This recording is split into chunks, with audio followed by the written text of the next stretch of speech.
Hello and welcome to a brief edition of AC with Wacey. I was doing some quotes today and this question came up, and it's one that we're going to have come up quite a bit this year, so I thought I'd make a brief video and kind of get ahead of it. But last year the Department of Energy revised testing conditions for energy efficiency on air conditioners.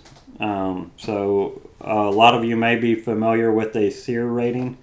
It's like miles per gallon. It's just an efficiency rating that tells you how much power you're going to use from your air conditioner for cooling your home. It stands for Seasonal Energy Efficiency Ratio. It's basically your cooling output divided by the total power consumption of your unit.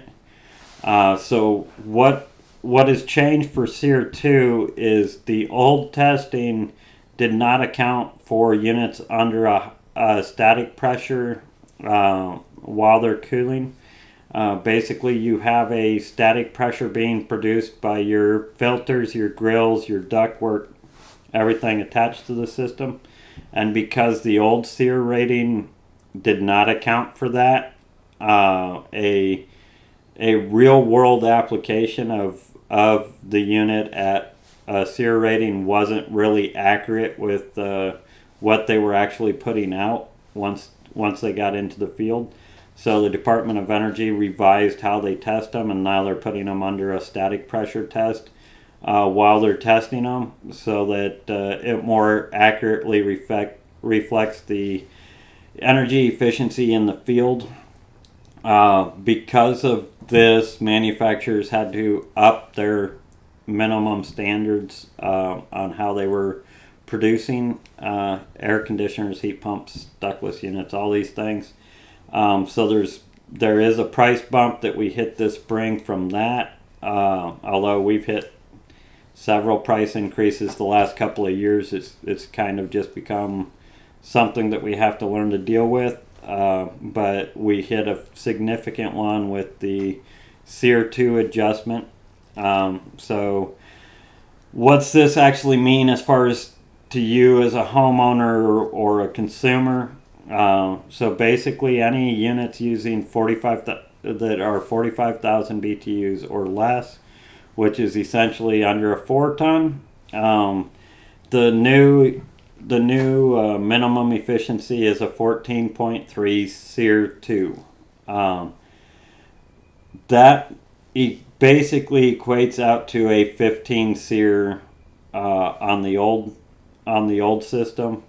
On 4-ton and above, they're requiring 13.8 SEER2, which would come out to around a 14.5 SEER on the old system.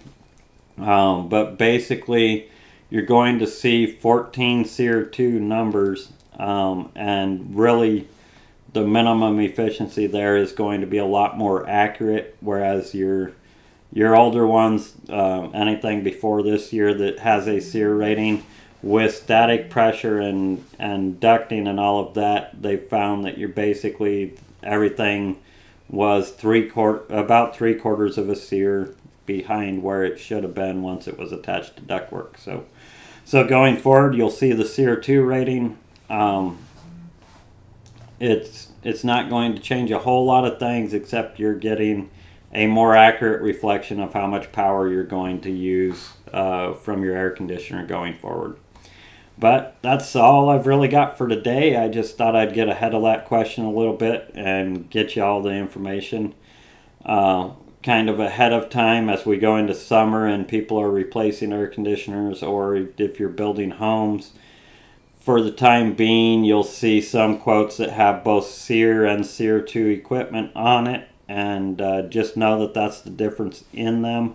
And the SEER2 stuff is going to be more expensive, but it is a more accurate reflection of the efficiency. They don't put out the same efficiency. So just so you're aware of that, and we'll go from there. Thanks for stopping by, and we'll catch you next time.